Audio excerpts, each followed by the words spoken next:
اللهم بلغنا رمضان اللهم بلغنا رمضان اللهم بلغنا رمضان. Bismillahirrahmanirrahim. Assalamualaikum warahmatullahi wabarakatuh. Alhamdulillahilladzi anzala as-sakinata fi qulubil mu'minin liyazdadu imanan ma'a imanihim walillahi junudus samawati wal ard wa kana Allahu aliman hakima. وأشهد أن لا إله إلا الله وحده لا شريك له إقرارا به وتوحيدا وأشهد أن محمدا عبده ورسوله صلى الله عليه وعلى آله وأصحابه وسلم تسليما مزيدا وبعد.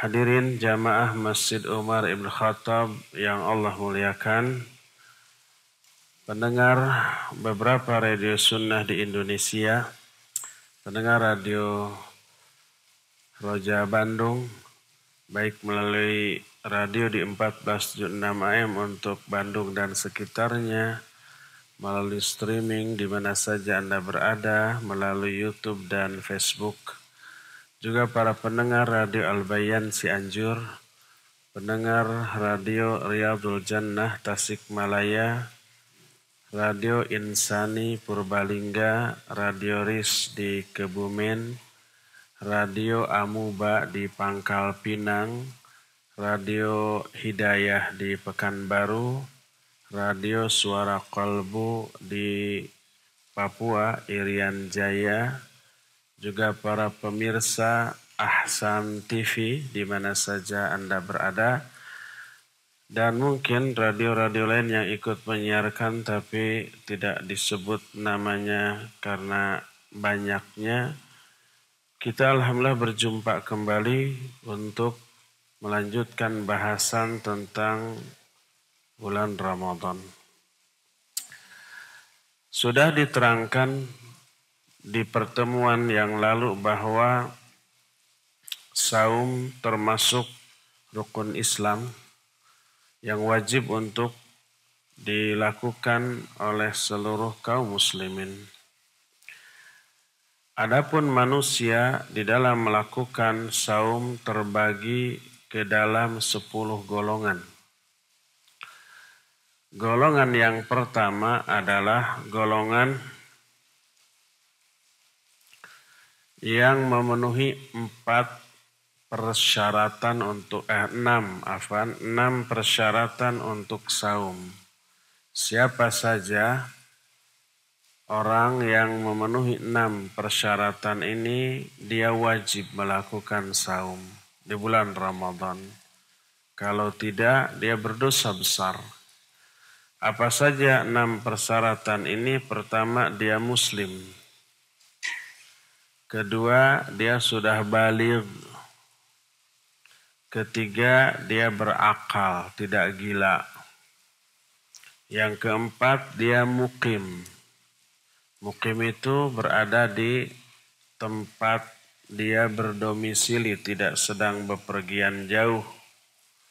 Kelima, dia mampu. Dan keenamnya, dia selamat dari seluruh penghalang untuk melakukan saum. Inilah 6 persyaratan. Pertama, muslim. Kedua, dia baligh. Ketiga, berakal. Keempat, mukim. Kelima, mampu. Keenam, tidak ada penghalang apapun. Orang seperti ini terkena kewajiban saum Ramadan. Allah berfirman, "Faman syahida minkumus syahra falyasum." Siapa orang yang menyaksikan datangnya bulan Ramadan, dia wajib melakukan saum. Yang terkena kewajiban saum itu orang yang memiliki 6 persyaratan tadi. Ya.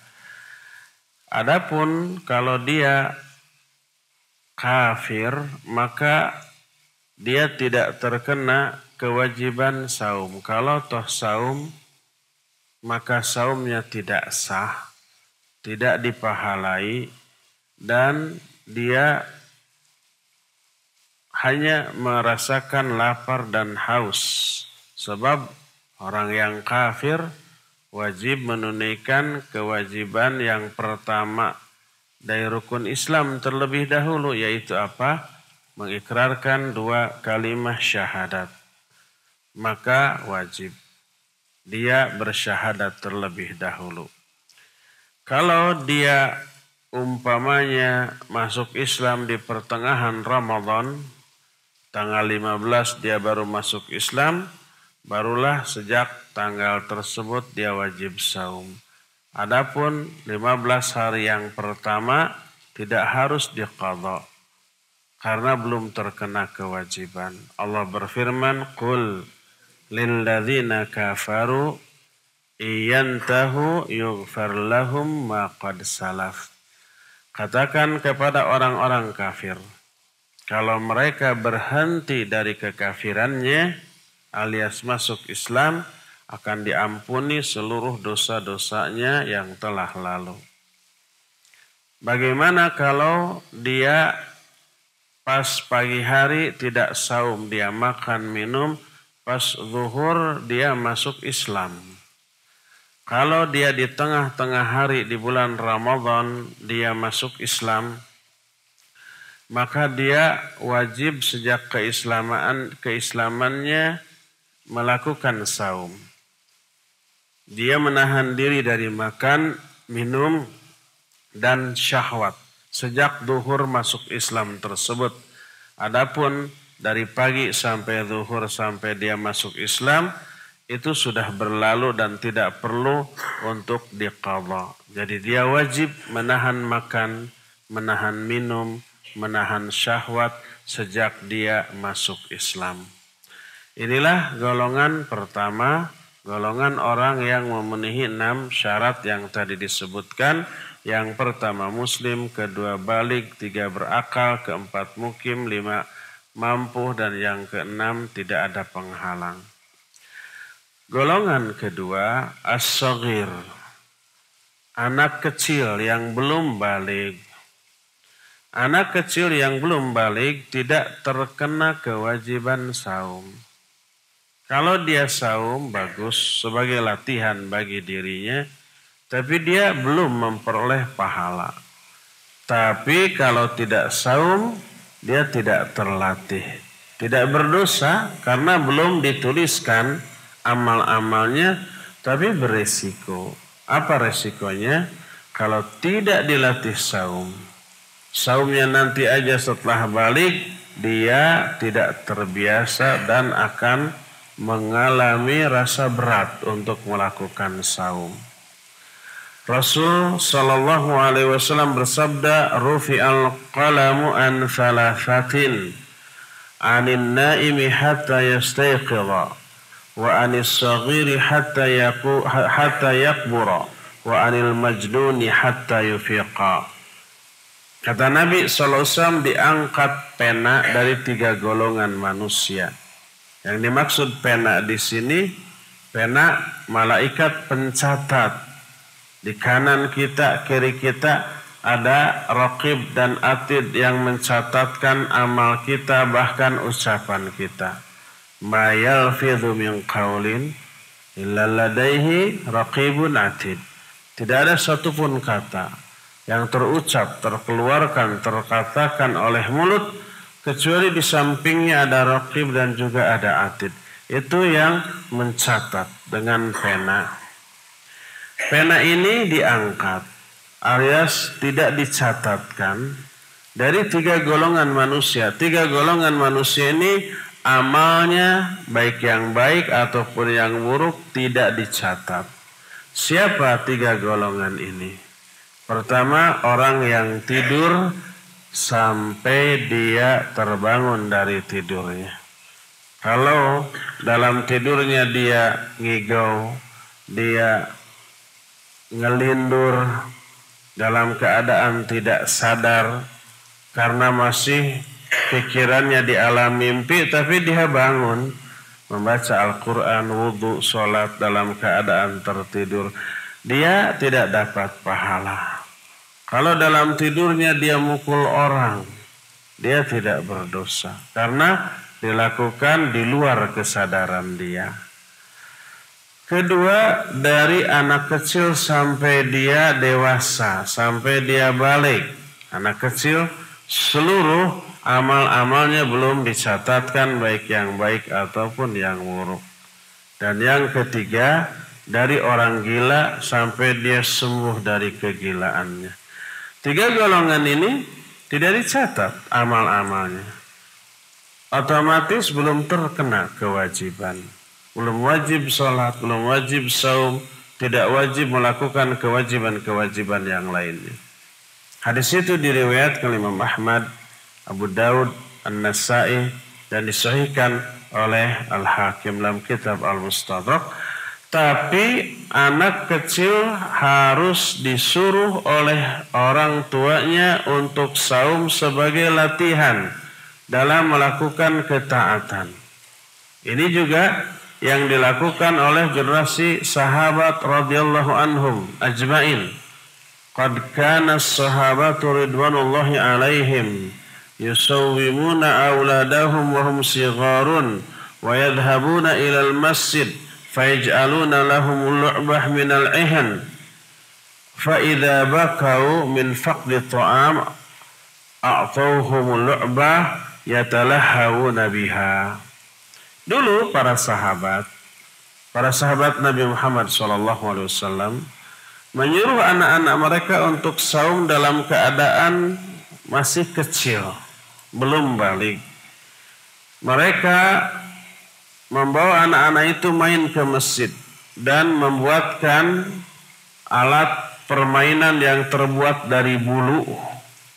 Kalau anak itu nangis karena lapar, ingin makan, ingin minum, diberikan mainan itu jadi anteng lagi.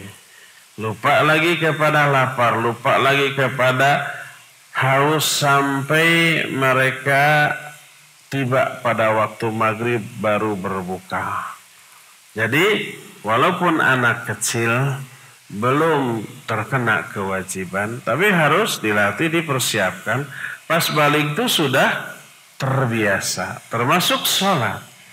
Nabi SAW bersabda, murru auladakum bis-shalah idza balagha sab'a sinin wadribuhum 'alaiha idza balagha 10 sinin. Kata Nabi SAW, perintahkan anak-anakmu untuk sholat ketika mereka itu berusia 7 tahun. Pada 7 tahun belum terkena kewajiban, ya. Dan pukul kalau sudah 10 tahun masih nggak mau sholat. Padahal 10 tahun juga belum balik, belum wajib. Jadi diperintahkannya 7 tahun. Kalau 10 tahun masih belum benar atau belum mau, pukul. Memukul anak ketika tidak sholat usia 10 tahun ibadah karena melaksanakan perintah Nabi SAW. Jadi 7 tahun awal diperintah, bukan awal diajari. Kapan diajarinya? Jauh sejak dini. Imam Sufyan rahimahullahu ta'ala ketika ditanya kapan kita mulai mengajari anak untuk sholat, beliau menjawab ketika anak itu sudah bisa membedakan antara tangan kanan dan tangan kiri.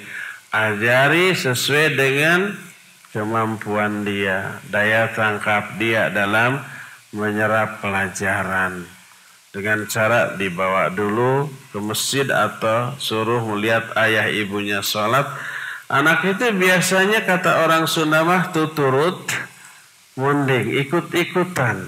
Ayahnya ruku ikut ruku, ayahnya sujud dia tiarap gitu kan. Biarkan dahulu. Jadi 7 tahun itu sudah bisa, sudah tahu, sudah paham tentang sholat, jumlah rakaatnya, waktunya, bacaannya, gerakan-gerakan yang sesuai dengan sunnah Nabi SAW. Itu semua sudah paham, sudah benar sholatnya 7 tahun perintahkan. Ayo sholat. Sebelum 7 tahun tidak diperintahkan. Tapi diajari. Nah setelah 7 tahun sudah bisa semuanya. 10 tahun belum bisa, belum mau, pukul. Pas sudah balik terkena kewajiban sholat, dia sudah terbiasa. Ya, demikian juga saum. Apa tanda seorang anak sudah balik? Ada 3 tanda seorang anak sudah balik. Pertama, inzalul mani biihtilam au bighairih. Pertama, kalau anak itu sudah keluar sperma, baik karena mimpi basah atau karena yang lainnya, baik sengaja ataupun tidak sengaja. Kalau sudah mengalami keluar sperma, sengaja atau tidak sengaja, dalam keadaan sadar atau dalam keadaan tertidur, maka sudah balik. Allah berfirman di dalam Al-Quran surah An-Nur ayat 59, wa idza balaghal atfalu minkumul hulum falyasta'dzanu kama sta'dzana alladzina min qablihim. Apabila anak itu sudah balik, maka maksud sudah balik di sini sudah al-hulum. Al-hulum maknanya adalah mimpi basah. Maka si anak itu sudah dewasa. Dia wajib minta izin ketika akan memasuki kamar orang tuanya, sebagaimana wajibnya orang lain minta izin. Dalam hadis muttafaqun alaih, Nabi sallallahu alaihi wasallam bersabda, "Ghuslul jumu'ati wajibun ala kulli muhtalim." Mandi Jumat itu wajib bagi setiap yang muhtalim. Makna muhtalim sudah dewasa dan kedewasaannya ditandai dengan apa? Dengan keluar mimpi basah atau keluar sperma. Ini yang pertama. Kedua, nabatu sya'ril anah wa huwa syairul khasn yambutu haulal qabul. Ada bulu al-anah. Bulu al-anah adalah bulu yang tumbuh antara kemaluan dan bujal, naon bahasa Indonesia, pusar atau udel. Kalau itu sudah tumbuh maka dewasa dia. Maka dia sudah balik. Walaupun belum pernah mimpi. Walaupun usianya belum 15 tahun untuk lelaki dan belum 9 tahun untuk perempuan. Ini didasarkan kepada riwayat dari Atiyah Al-Quradi radhiyallahu anhu ketika terjadi kasus Bani Quraidah. Bani Quraidah adalah bangsa Yahudi. Bangsa Yahudi itu ada 3 di Madinah. Ada Bani Nadhar, Bani Quraidah, dan Bani Qunaiqa. Salah satu di antara orang Yahudi yang ada di sana namanya Bani Quraidah, mengadakan perjanjian damai dengan Nabi SAW. Salah satu perjanjian damainya itu adalah kalau salah satu pihak berperang dengan pihak lain, maka pihak yang lainnya harus membantu. Kalau Nabi Muhammad SAW perang dengan suku bangsa lain, Bani Quraidah harus membantu ikut perang. Kalau Bani Quraidah perang dengan pihak lain, Nabi dan para sahabat membantu. Itu salah satunya. Ketika terjadi perang Ahzab, atau disebut juga perang Khandaq. Khandaq itu artinya parit. Disebut perang Khandaq karena Nabi SAW waktu itu membuat parit di sekeliling kota Madinah sebagai pertahanan. agar musuh nggak bisa nyerang. Disebut perang Ahzab karena musuh saat itu Ahzab. Ahzab itu terdiri dari berbagai macam suku bangsa. Suku-suku bangsa di Arab waktu itu bergabung menjadi satu menyerang Nabi SAW dan para sahabat ke Madinah. Akhirnya Nabi SAW menggali parit di sekeliling kota Madinah. Musuh nggak bisa masuk, nggak bisa lewat parit itu lebar, nggak bisa dilompati dengan kuda sekalipun. Kalau mau melewati harus turun dulu. Nah, ketika turun ditombak, dipanah, di apa gitu ya, susah, nggak bisa nyerang. Ya, bikin parit sekeliling kota Madinah kecuali di tempat yang ditempati oleh bangsa Yahudi Bani Quraidah. Di sana mah tidak digali sebab dijaga oleh Bani Quraidah. Tenang, ada sekutu, ada balad, ada kawan di sana. Ketika terjadi perang, Bani Quraidah itu bukannya menjaga, membela Nabi SAW, dibiarkan musuh masuk lewat sana tuh. Khianat terhadap perjanjian itu, Yahudi itu kayak begitu karakternya. Janji tapi tidak ditepati, ya. Sampai akhirnya Allah Azza wa Jalla menolong kaum muslimin, orang-orang kafirnya diporak-porandakan oleh badai pasir. Kemah-kemah mereka berterbangan. Mereka nggak bisa membukakan mata. Sedikit-sedikit buka mata, pasir masuk, kelilipan.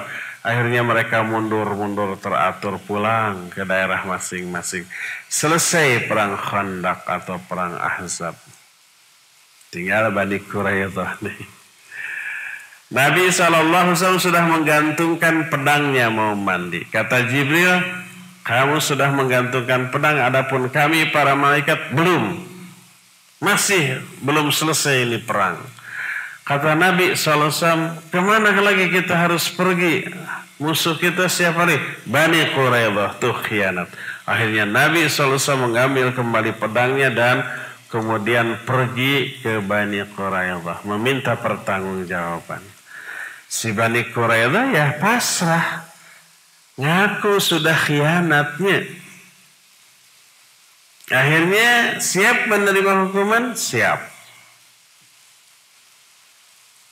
Tapi kata Bani Quraidah, yang menetapkan hukuman bukan engkau, hai Muhammad. Akhirnya ada seseorang dari bangsa Yahudi juga ditunjuk oleh Bani Quraidah. Nih, si ini aja yang memutuskan hukuman, sesama Yahudi. Mereka berharap kalau yang memutuskan sama Yahudi akan berpihak menguntungkan Yahudi Bani Quraidah.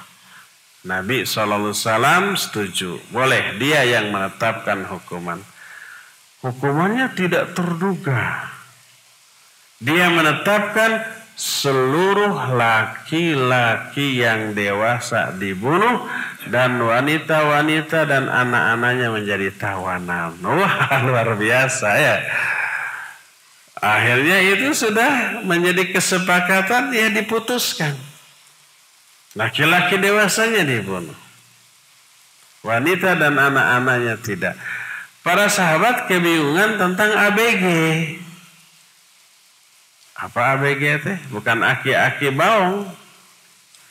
Tapi maksudnya anak baru gede, remaja. Ini masuk dewasa atau masuk anak-anak? Tanggungnya harus dibunuh atau enggak?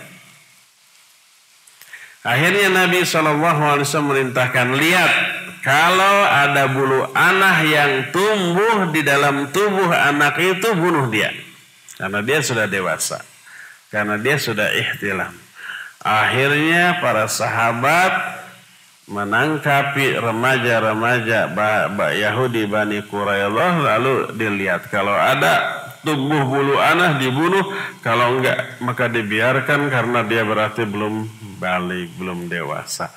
Sebagian ulama menyatakan salah satu di antara tanda si anak sudah balik, sudah dewasa lah tumbuhnya bulu al-anah tadi. Ini tanda yang kedua. Ketiga, Ketiga, kalau anak itu sudah usia 15 tahun untuk laki-laki. Baik dia itu sudah ihtilam atau belum, ada bulu anah atau belum. Pokoknya kalau usianya 15 tahun sudah dianggap balik dan dewasa. Sebagaimana suatu saat pada waktu perang Uhud, Abdullah bin Umar radhiyallahu anhuma waktu itu masih kecil, usianya 14 tahun. Mau ikut perang Uhud, tapi tidak diizinkan oleh Nabi sallallahu alaihi wasallam. Itu ketika 14 tahun. Tapi ketika usianya 15 tahun, maka Nabi SAW mengizinkannya untuk ikut berperang. Inilah 3 cara untuk menentukan seorang anak itu balik atau belum. Kalau sudah balik terkena kewajiban, tapi kalau belum balik belum terkena kewajiban, tapi dia harus dilatih. Itulah golongan yang kedua. Golongan ketiga, al-majnun, orang gila. Orang yang hilangnya kontrol akal pada seluruh ucapan dan tindakannya. Orang gila tidak terkena kewajiban, walaupun dia sudah dewasa. Termasuk juga umpamanya orang yang lahir dalam keadaan cacat mental. Walaupun dia sudah dewasa lebih dari 20 tahun, tapi akalnya sudah tidak berfungsi, maka tidak terkena kewajiban. Tadi dikatakan dalam hadis rufi'al qalam an salasatin, diangkat pena dari 3 golongan manusia, salah satunya wa anil majnun hatta yufiqa, dari orang gila sampai dia itu sembuh. Kalau sudah sembuh maka wajib terkena kewajiban apapun, baik sholat, saum ataupun yang lain-lainnya. Kenapa orang gila tidak sah? Karena tidak adanya niat di dalam hatinya. Walaupun umpama keluarganya yuk nyuruh sahur bareng sahur. Setelah itu dari mulai subuh sampai maghrib tidak disediakan makanan dia. Terus dia ikut saum sampai maghrib, maka tidak sah. Karena apa? Karena tidak ada unsur niat di dalam hati orang itu. Karena dia gila. Nabi SAW menyatakan innamal a'malu binniyat. Sesungguhnya setiap amal itu tergantung kepada niat. Kalau tidak ada niat, berarti dia tidak sah amalan-amalan yang dilakukannya.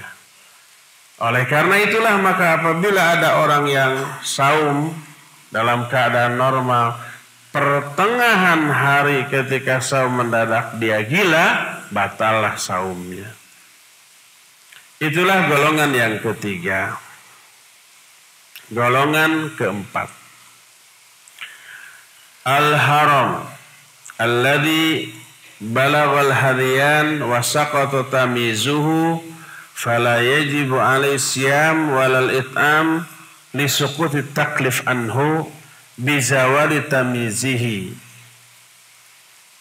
Keempat, orang tua yang sudah pikun,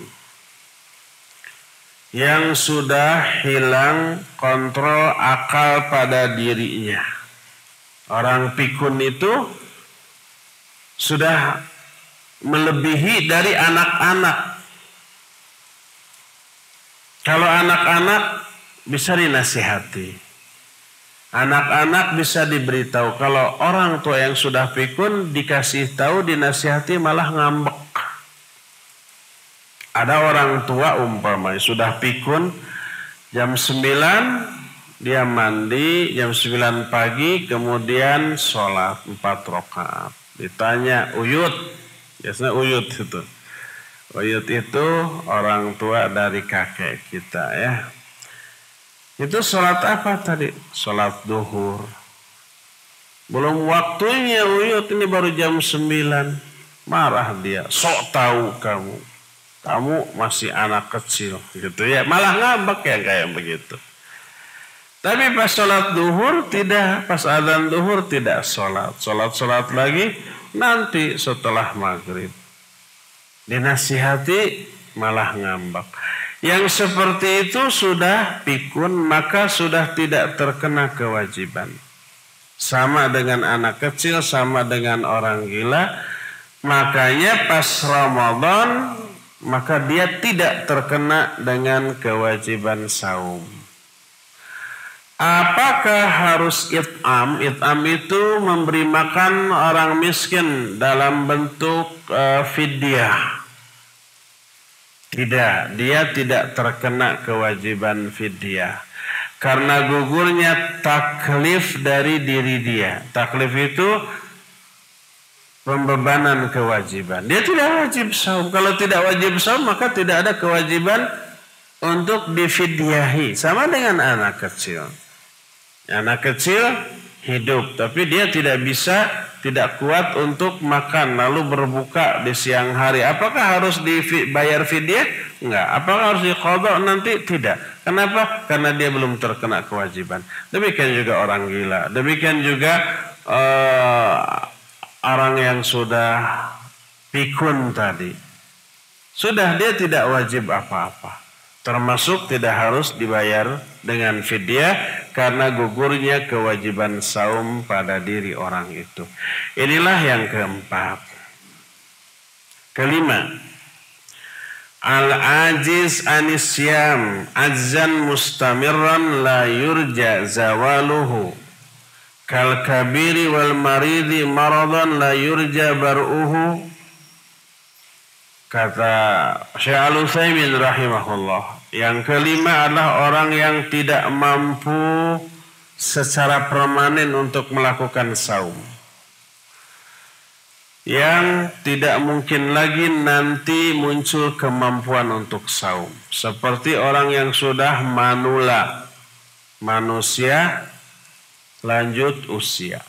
Umpamanya di atas 70 tahun. Sudah nggak kuat saum, lemes gemeter saum, ya. Maka dia boleh berbuka. Harus diqadha nggak? Enggak. Kalau nanti Syawal tambah tua, tambah lemah, ya. Tahun depan apalagi, belum tentu masih hidup tahun depan. Atau orang yang sakit kronis dan kata dokter entah kapan sembuhnya, entah bisa sembuh ataupun tidak. Seperti orang yang sakit kanker. Seperti orang yang memiliki sakit mah yang kronis. Maka dia tidak mampu. Yang mah yang kronis kan harus ngemil terus. Sedikit telat makan, perih. Terus bisa muntah-muntah, bisa tambah parah, bisa ke rumah sakit, bahkan mungkin saja bisa mati. Maka orang itu boleh tidak saum. Maka berbukalah. Dan orang yang seperti ini wajib membayar fidyah. Bukan mengqadha. Karena kalau mengqadha tidak ada waktu. Semakin nanti semakin tidak mampu. Maka orang itu wajib untuk membayarkan fidyah. Memberi makan orang miskin. Allah Azza wa Jalla berfirman di dalam Al-Quran, wa 'alal ladzina yutiqunahu fidyatun ta'amu miskin. Bagi orang-orang yang tidak mampu untuk melakukan saum, maka dia harus membayar fidyah dengan cara memberi makan orang miskin. Fidyahnya itu oleh Allah sudah ditentukan memberi makan orang miskin, bukan memberi uang. Ta'amu miskin, ta'am itu makanan, memberi makanan, bukan memberi uang. Maka siapa yang fidyah dengan uang tidak sah. Nanti fidyah nih dengan uang oleh orang yang menerimanya dibelikan petasan. Oleh orang yang menerimanya dibelikan baju, dibelikan pulsa. Tidak boleh dengan selain makanan, dengan uang atau dengan Saya mah mau bayar fidyah sama pulsa saja ya, mumpung banyak pulsanya. Dikirim pulsa umpamanya 50.000, itu fidyah saya. Itu mah bukan memberi makanan. Fidyah itu kata Allah, fidyatu ta'amu miskin. Fidyah itu dengan cara memberi makanan kepada orang miskin. Baik makanannya itu mentah seperti sembakonya beras 1,5 kilo per hari, atau kita masak. Menunya yang biasa kita makan sehari-hari. Jangan licik sehari-hari kita makan dengan daging, pas fidyah dengan ikan asin. Gak boleh.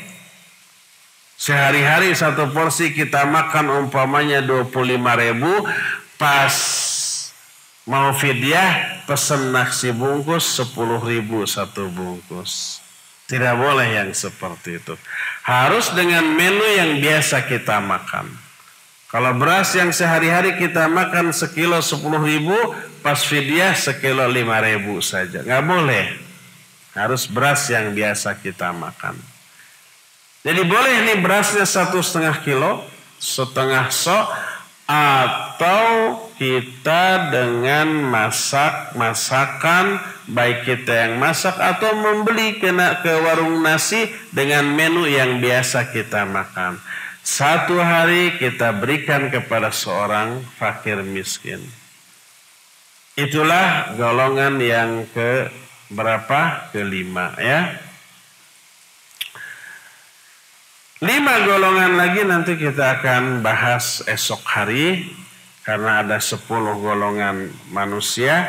Jadi 5 golongan itu baru setengahnya. Yang pertama orang yang ya muslim, balik, berakal, mukim, mampu dan tidak ada penghalang.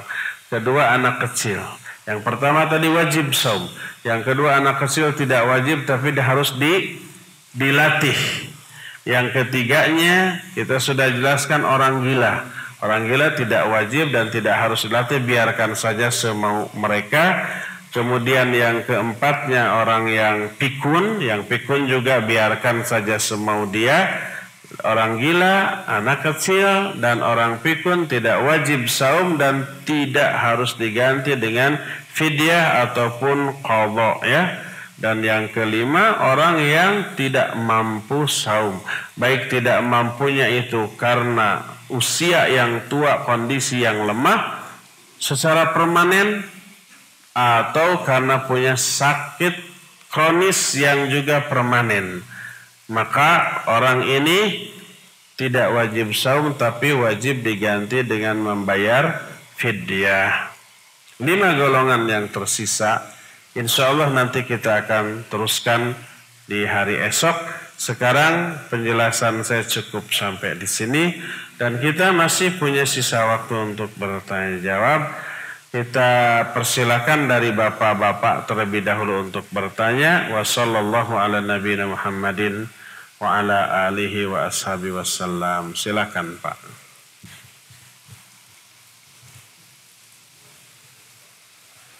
Assalamualaikum warahmatullahi wabarakatuh. Waalaikumsalam warahmatullahi wabarakatuh. Ini tentang anak kalau dipukul, kalau tidak puasa sudah balik boleh dipukul. Ini bagaimana cara memukulnya Ustaz? Karena sekarang kan ada perlindungan, undang-undang perlindungan anak, ada perlindungan kekerasan dalam rumah tangga, itu banyak terjadi.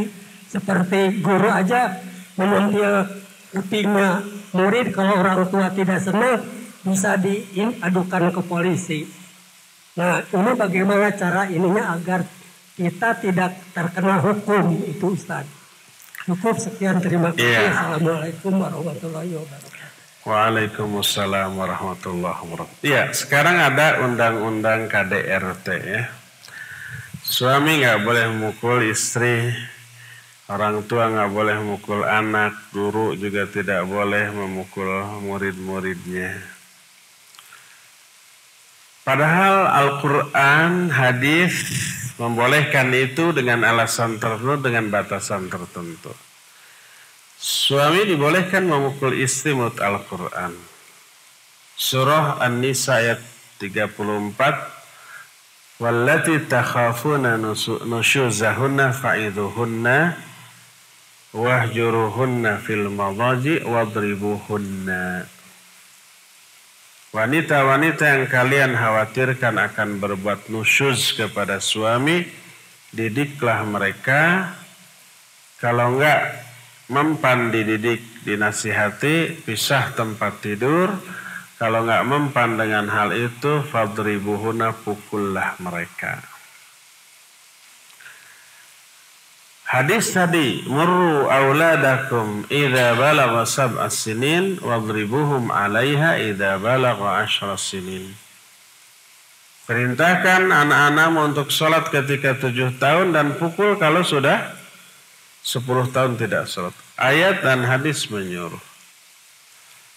Bagaimana caranya agar tidak terkena undang-undang KDRT? Pertama, syariat juga memberi batasan ketika memukul. Pertama, nggak boleh memukul wajah.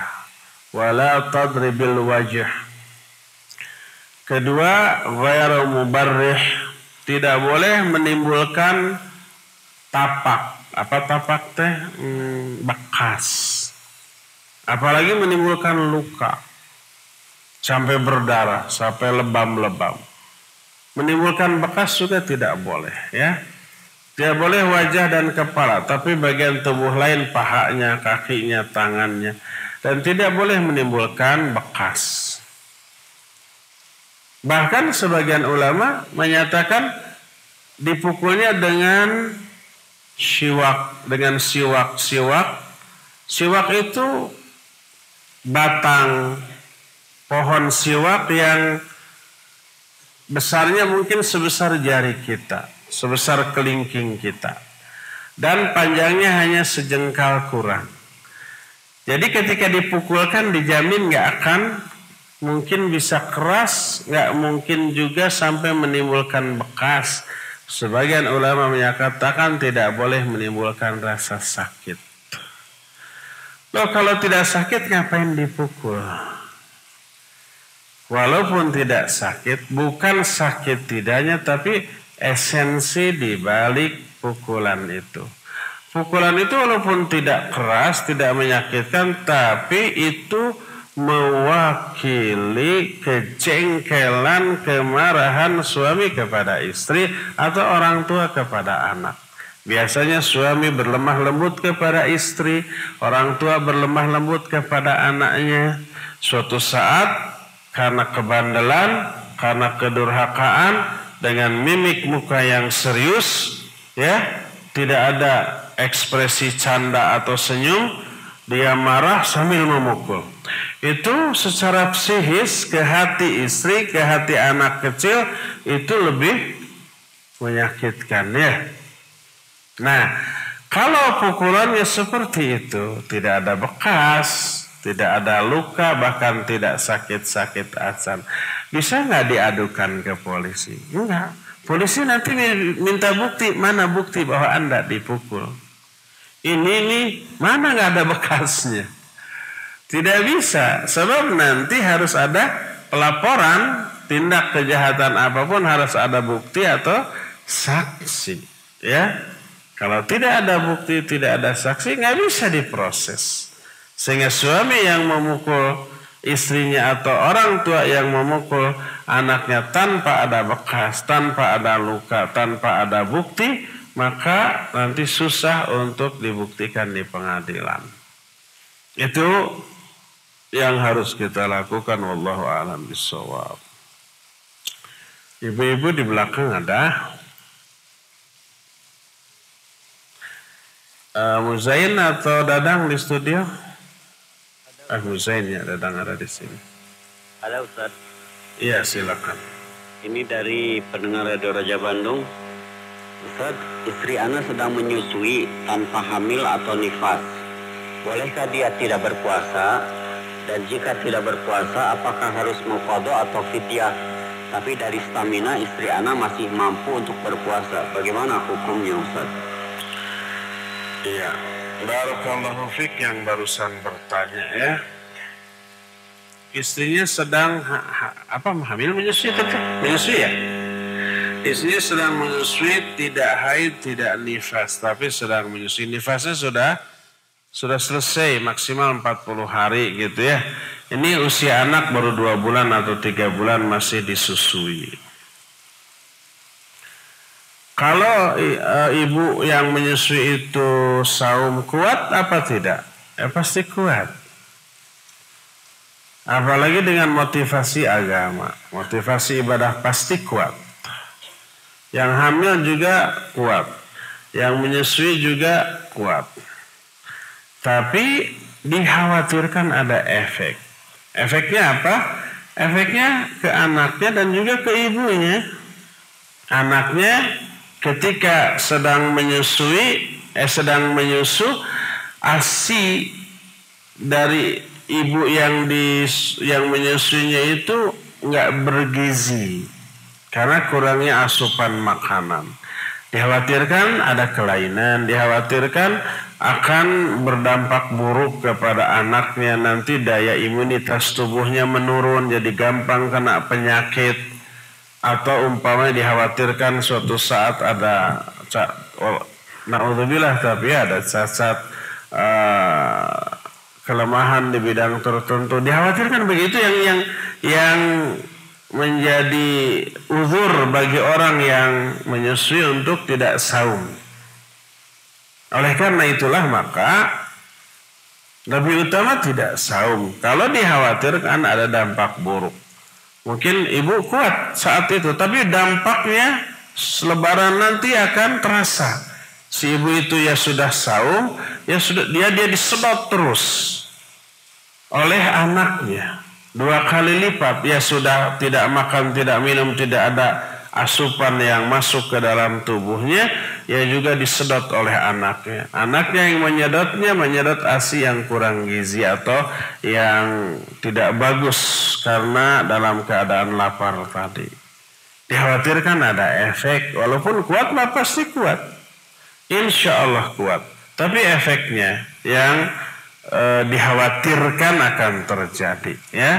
Apalagi anaknya belum ada makanan tambahan, murni baru ASI sampai 4 bulan, ada yang sampai 6 bulan gitu ya, belum dikasih makanan tambahan, murni dari ASI.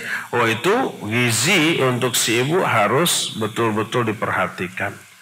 Kalau di bawah saum kuat ya kuat, nanti anaknya rasa ASInya lain, biasa manis, ini mah rada asin merenan gitunya, atau hambar atau gimana, lalu nangis dan berefek baik secara fisik ataupun secara psikis.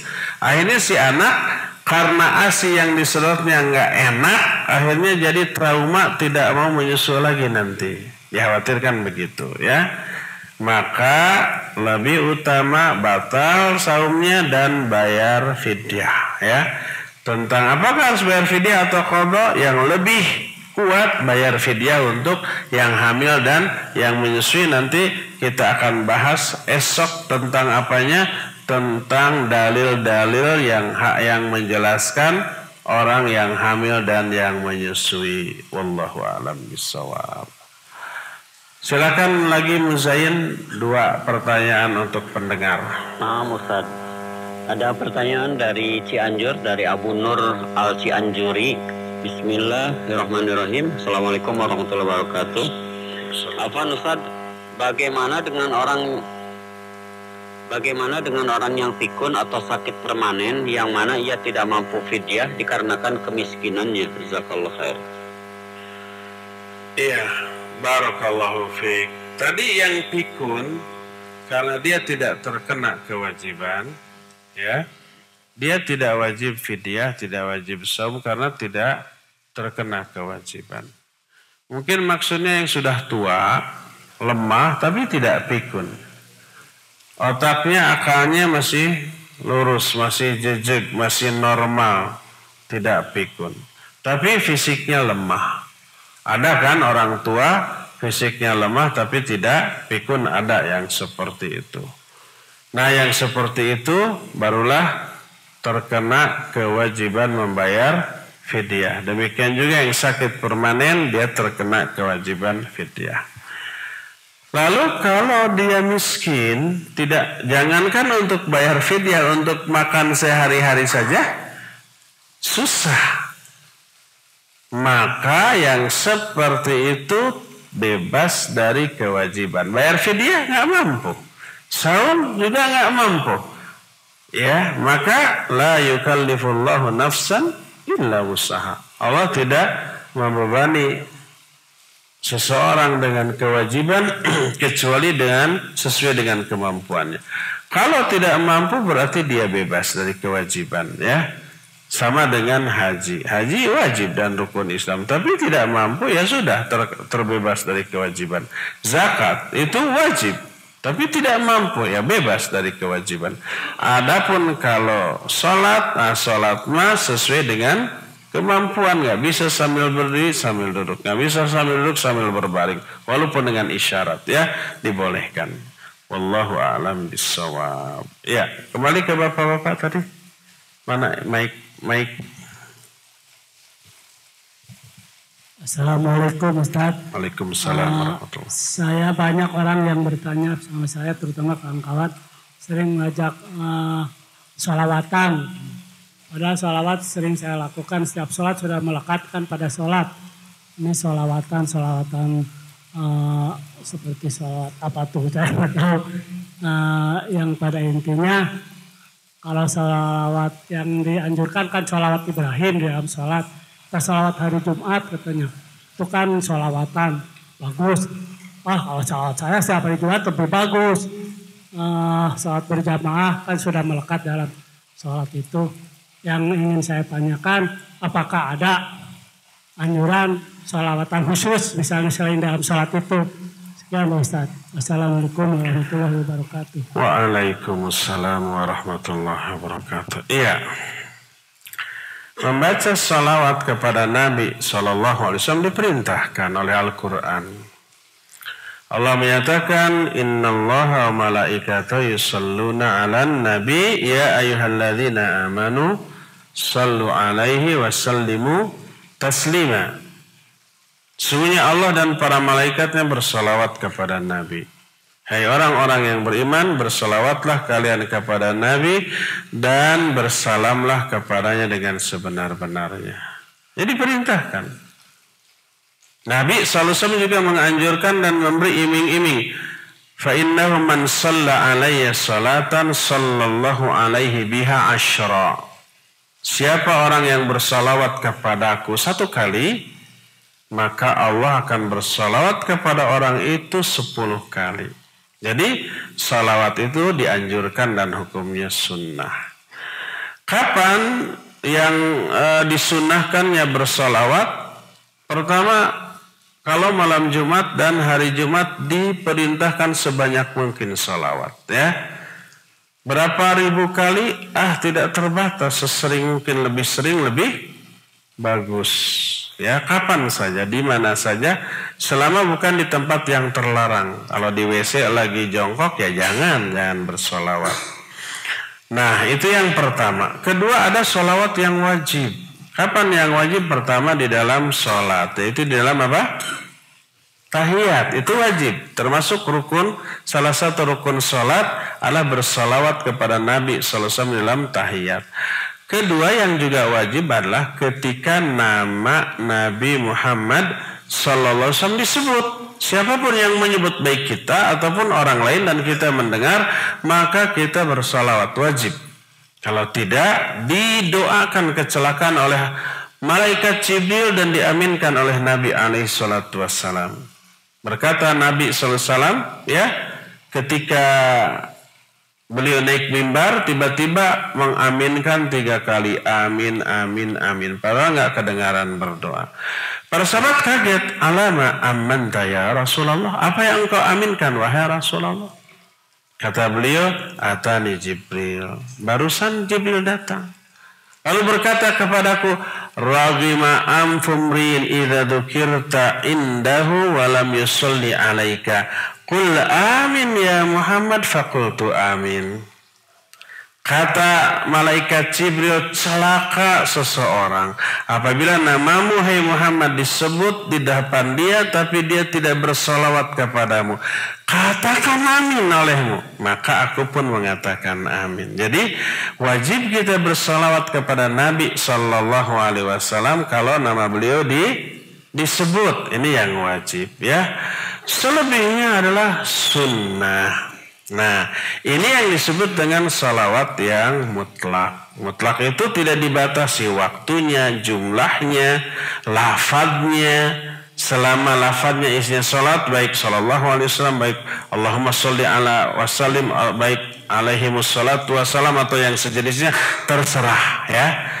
Nah, adapun kalau dalam ibadah-ibadah yang sudah ditentukan tata caranya dari sonohnya, maka kita tidak boleh menyelipkan sholawat di dalam ibadah itu. Tidak boleh kita pakai akal kalau di luar saja sudah bagus, apalagi diselipkan di tengah sholat. Berarti kita menggunakan akal untuk menambah syariat. Syariat itu yang bikin siapa? Allah dan Rasulnya. Kita nggak boleh. Nah, seperti pada waktu taraweh, setiap dua rakaat Nabi SAW bersalawat apa tidak? Tidak. Para sahabat? Tidak. Para ulama? Tidak. Terus kenapa kita nambah-nambah? Kita ngikut siapa gitu? Kalau ini salawat kan bagus. Kenapa dianggap salah ketika diselipkan di tengah-tengah sholat? Salahnya itu karena nambah-nambah aturan ketika melakukan sholat. Itu walaupun di luar sholat, tapi di sela-sela sholat 2 rakaat dengan 2 rakaat. Contohlah Nabi SAW. Fa inna khairal hadi Muhammadin SAW. Sebaik-baik petunjuk, sebaik-baik contoh dalam hal ibadah adalah petunjuk dan contoh dari Nabi. Kalau Nabi nggak melakukan, kenapa kita melakukan? Kita kan ibadah mengikuti Nabi Muhammad SAW, bukan mengikuti otak, perasaan atau kebiasaan orang-orang. Agama ini buatan Allah dan Rasulnya. Sumbernya Al-Quran dan Sunnah Nabi SAW. Sumbernya bukan otak, bukan perasaan, bukan tradisi, bukan adat, bukan kebiasaan. Ada tradisi, kebiasaan, otak, perasaan itu budaya. Hasil budidaya manusia. Produk yang dihasilkan dari olah fikir dan olah rasa. Lahir budaya. Itu bukan agama. Agama adalah sumbernya wahyu, Al-Quran dan As-Sunnah. Nabi SAW menyatakan, taraktu fikum amrayni ma in tamassaktum bihima lan tadillu abada. Kitab Allah wa sunnati. Aku tinggalkan bagimu 2 perkara. Selama kamu berpegang teguh kepada 2 perkara ini, kamu tidak akan sesat selamanya. Itu Al-Quran dan kitab dan sunnahku. Itu yang kita pegang. Bukan tradisi, bukan adat, bukan kebiasaan, bukan hasil olahan otak dan perasaan kita. Itulah cara beragama yang benar. Wallahu a'lam bishawab. Kita kembali ke studio Muzain. Nah, Ustaz, ada pertanyaan dari pemirsa Ahsan TV. Ustaz, bid'ah enggak ya Ustaz kalau orang tua memaksa anaknya yang umur 7 tahun untuk berpuasa? Waktu itu anak-anak nangis-nangis pengen minum. Udah. Iya, barakallahu fiik. Bid'ah apa tidak? Kalau seorang tua memaksa anaknya yang masih 7 tahun untuk saum. Iya. Ketika membahas masalah ini, berkata Syekh Al-Utsaimin rahimahullahu ta'ala, kata beliau, ma'al asif anna ba'dhan nas yamna'u auladahu minas siyam ma rugbatin fihi biza'min anna dhalika rahmatun bihim wal haqiqah anna rahmatahum hiyal qiyamu biwajibi tarbiyatihim ala syairil Islam. Faman mana'ahu min dhalik aw farrata fihi kana zaliman lahum wa li nafsihi aidan. Na'am, in samu fara 'alaihim dararan bisyam fala haraja 'alaihi fi man'ihim minhu hina idzin. Yang paling disesalkan pada zaman sekarang adalah sebagian orang tua melarang anak-anaknya untuk saum dengan anggapan kasihan. Padahal kasihan yang sebenarnya adalah harus melatih anak-anaknya untuk melaksanakan kewajiban sebagai pendidikan. Siapa yang melarang anak-anak saum padahal dia ingin, maka orang tua itu zalim kepada anak, zalim kepada dirinya. Kecuali bila saumnya si anak menimbulkan madarat bagi si anak. Sampai umpamanya lemes gemeter, kata orang Sunda mah salatri. Apa salatri itu ya? Ya karena laparnya gemeter gitu ya. Sampai umpamanya pingsan seperti itu, maka madarat. Maka jangan dipaksa. Tapi kalau nih nangisnya itu bukan desakan fisiknya, tapi karena kerapuhan mentalnya. Dia kuat, kalau nggak minum dia kuat. Tapi karena mental lemah, biasa dimanja gitu ya, dia nangis. Lalu tidak diberikan, malah kata orang Sunda mah dibebenjokeun. Apa dibebenjokeun? Dibujuk untuk bertahan, dikasih mainan apa gitu ya, diajak jalan-jalan yang menyenangkan si anak. Nah, itu yang harus dilakukan sebagaimana dilakukan oleh para sahabat. Tadi disebutkan para sahabat melatih anak-anaknya untuk saum dan membuatkan mainan. Ketika anak-anaknya nangis, ingin makan, ingin minum, dikasih mainan itu, anteng lagi. Jadi orang tua jangan memanjakan anaknya sehingga bermental tempe. Pas haus nangis ingin dikasih ingin makan, ingin minum, langsung dikasih. Bahkan ditawari, kamu lapar nggak? Kalau lapar makan aja. Padahal si anak nggak mengeluh apa-apa ya. Itu bukan sayang. Ya, malah itu tidak sayang karena tidak melatih anaknya untuk bermental baja. Nah, para sahabat tadi dikatakan anak-anaknya nangis. Tapi ketika nangis dikasih mainan, dibebenjokeun. Apa dibebenjokeun tadi? Dibebenjokan. Dialihkan perhatiannya kepada mainan sehingga dia lupa lapar, lupa minum gitu ya, lupa haus, akhirnya anteng lagi. Itu yang harus dilakukan. Hari pertama begitu nangis, bebenjokeun. Hari kedua juga begitu. Hari ketiga nanti terbiasa. Nanti si anak akan berpikir, ya walaupun nangis gimana-mana nggak akan tetap dikasih minum, nggak akan dikasih makan, jadi percuma. Akhirnya anak sudah menyiapkan mentalnya. Tapi kalau begitu nangis dikasih, nanti anak walaupun nggak lapar dengan haus, dia tahu kalau dia nangis pasti akan dikasih makan dan dikasih minum. Akhirnya pura-pura, padahal nggak lapar, nggak haus. Padahal dia masih kuat, mama pengen makan, pengen haus itu mau mati. Seperti itu. Akhirnya begitu nanti ya, orang tua jangan kalah. Kalau anak menangis ya wajar. Para sahabat juga anak-anaknya dahulu menangis, ingin makan, ingin minum, tapi dibebenjokkan, dikasih mainan dan yang sejenisnya ya. Latih anak supaya mentalnya kuat. Kalau anak lain yang usianya belum 7 tahun, baru 6 tahun, baru 5 tahun kuat, nggak nangis. Kok anak kita sampai nangis? Nangisnya itu taktik, strategi. Secara fisik dia pasti kuat. Hanya mentalnya saja ya. Tidak makan sampai maghrib tidak akan pingsan, apalagi mati gitu ya. Kecuali kalau kondisi si anak memang sedang sakit, sedang kurang fit. Kita lihat dari suaranya ketika bicara, flu-nya gitu ya, baru itu lagi sakit. Tapi kalau lagi sehat, secara fisik pasti dia kuat. Kalau anak lain juga masih kuat. 5 tahun, 6 tahun sudah banyak yang tamat. Masa 7 tahun masih belum tamat, kan memalukan. Itu karena kurangnya latihan dan pendidikan. Ya, cukup sampai di sini saja. Insya Allah kita lanjutkan esok hari di waktu dan jam yang sama.